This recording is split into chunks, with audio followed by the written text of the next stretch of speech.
Inuo es lo que mi cuate Giorgio Agamben llamaría un contemporáneo.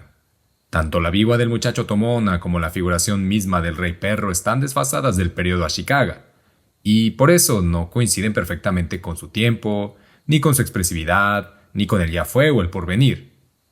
Para el periodo de los Ashikaga y un archipiélago cada vez más secular, ellos no son actuales, pero justamente por eso diría Giorgio que Tomona e Inuo son capaces, mejor que nadie, de entender y percibir su tiempo. Agradecimiento perpetuo a la ondita del Patreon y a toda la ondita que está escuchando este chisme sin cuestión sobre anime, en el que vamos a hablar un poco de Inuo. No sé si ya vieron esta película Inuo. No llegó a mi mente acá por generación espontánea de nada más este película. Ya la había visto hace tiempo, pero me había comentado esta muchacha Esmeralda que tuvo un paso acá por el Patreon, que esta película le había volado la cabeza. Y yo comparto muchísimo con eso. Entonces, digamos que era una película que yo le traía muchas ganas de hablar sin cuestión, porque es decir, la película como tal, pues eso ya me parece un evento maravilloso, ¿no? Ya estaba conmigo, está inmersa en mí, en mi cuerpo, en todo, digamos que lo que soy, la constitución de lo que se proyecta de mí, ya está, ¿no? Ahí, y no absorbido. Solamente me faltaba, digamos que la posibilidad de hablar al respecto sin cohesión frente a este micrófono y compartirla con la demás banda. Porque puede ser que ya la hayan visto y entonces podamos extender estas reflexiones. Y si no, estaría chido que le echen un par de ojos. Güey. Y no es una peliculita de por ahí del 2002 que la hace el director. Es Masaki Yuasa. Que igual, y si ustedes dicen, no mames, que es Yuasa, güey. Sí, Yuasa. No digo, tampoco es que sea un fanático desbordado de sus películas, pero sí tiene una que me gusta mucho que se llama La noche es corta, camina. Que es una película muy chidita que igual, ya hablaremos por ahí, se desdobla también de esta otra serie que me parece poderosísima, que es Tatami Galaxy. La novelista es la misma. Y ¿cómo se llama? La guionista es Akiko Nogi. Y yo creo que eso se nota un poco en la película. Es decir, esta perspectiva femenina de las cosas. O al menos esta perspectiva desde otro lugar que no es siempre la de los vatos, ¿no? Sobre todo en el periodo ancestral. O sea, no tan ancestral, pero sobre todo cuando hablamos de periodos medievales, que es el caso de Inuo.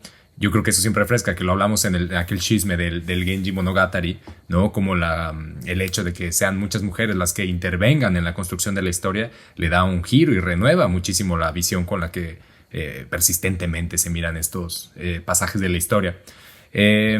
¿Por qué vale la pena hablar de Inuo? O bueno, no sé si la expresión correcta sea vale la pena, pero ¿por qué hablar sin cuestión sobre Inuo? Yo creo que de entrada, ya visualmente es una joya. No sé si ustedes estén de acuerdo. No sé si ustedes estén de acuerdo, pero digamos que visualmente ya es una joya. A mí lo que me fuerza a hablar de Inuo, más que todo, porque también la música, pues obviamente es una... es una joyita. Visualmente es una joyita. El guión, ¿no? Cómo está estructurada esta película, cómo se desarrolla esta película, es una joya. Pero es el periodo, para mí es el periodo, porque no hay muchas series, o sea, hay películas y hay dramas y demás, pero incluso en ese vasto universo de producción industrial, ¿no? De cultura industrial, o de industria cultural, más bien de industria cultural, no se habla demasiado, ¿no? Del periodo Ashikaga, y menos en el anime. En el anime es muy común encontrar sobre el periodo Edo, como que en general la construcción, ¿no? Del samurái, de la historia moderna de Japón, recae como en este momento de premodernismo, ¿no? Como que el periodo Edo es donde la magia sucede, como que todas las cosas pareciera que están enraizadas ahí y me parece que no es necesariamente así. Creo que va por otro lugar y el caso de Inuo es algo refrescante ya en ese sentido y para mí eso es como lo más chido desde donde se le vea para hablar de Inuo. ¿Por qué el periodo Ashikaga? Porque de hecho esto en el chisme de Mononoke Hime tiene un poco que ver porque Mononoke Hime digamos que se presenta en un escenario, en el escenario histórico que le sigue al periodo de Ashikaga o al Nambokucho, que ahorita lo voy a desdoblar un poco mejor, pero digamos que es este periodo el de Mononoke Hime del siglo XV, mientras que este es del siglo XIV, lo cual son momentos pues que de alguna u otra manera van a construir lo que es la conciencia, la cosmovisión del periodo premoderno, periodo Edo tan popularizado, pero que van a ser puntuales para la desembocadura del siglo XVI, de una guerra a gran escala, ¿no? Este devenir que de repente quizá mi cuate Nietzsche puede decir como de, güey, en este punto Dios ha muerto, ¿no? A partir de aquí el desierto crece, pues tal vez es este punto digamos que si viéramos la historia de Japón como una línea recta, quizás es este punto donde el desierto empieza a crecer. Digamos que la película comienza a narrarse desde el periodo. Esto es interesante porque además pone la primera escena de la película es un momento actual, ¿no? No sabemos qué año, si antier, hace 5 años o qué, pero es actual, ¿no? Eso es muy claro. Y entonces empieza a decir como, no, la película, esta historia sucede más atrás, ¿no? Y entonces empieza a recorrer así más atrás, algo similar con lo de Samurai Champloo, que está muy chido eso también, ¿no? Entonces se va hacia atrás, hasta que llega a este punto en el periodo Ashikaga, que es el que vamos a abarcar, ¿no? Y entonces dice, no, ahí no, más atrás. Y entonces se va hasta el periodo Heian, que es este momento entre el siglo VIII y el siglo XII, ¿no? Siglo Heian, el periodo Heian, que es reconocido de alguna u otra manera por tener una vasta producción poética, ¿no? Aquí es el abrevadero del Genji Monogatari, otros textos, ¿no? De la creación del waka como un estilo de poesía que se va a posicionar como la hegemónica, ¿no? Para el periodo. Y entonces, y que además este Genji Monogatari es troncal, digamos que en la construcción de la cosmovisión fantasmagórica y demás, que también aquí tiene mucho que ver en esta historia. Entonces se va para ahí, ¿no? Y dice, este es el punto, ¿no? Y va a la batalla Dan no Ura, que tenemos un episodio de la batalla Dan no Ura, que es este momento en el que la guerra, que ya lleva 5 años, entre los Taira y los Minamoto, llega a su punto final.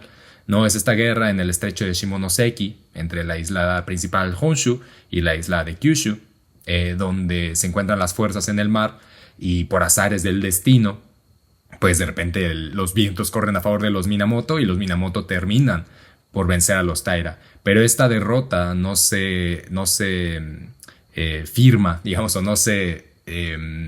no queda totalmente marcada, sino hasta que la abuela y el emperador chamaquito, ¿no? Antoku, que era el emperador con 7 años de edad, elegido por Kiyomori de los Taira, alto general de los Taira, brinca al mar, ¿no? Con la abuela, es decir, los dos arrojan al mar y junto con ellos los tesoros imperiales.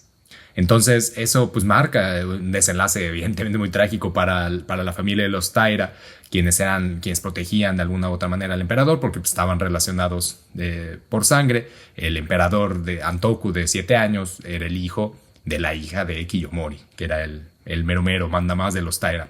Entonces eso pues claro empieza, ¿no? O sea, eso revienta a los Taira y los termina desvaneciendo. De hecho, la historia donde esto se narra es el Heike Monogatari, que en realidad tendría que ser eso, la historia de los Taira.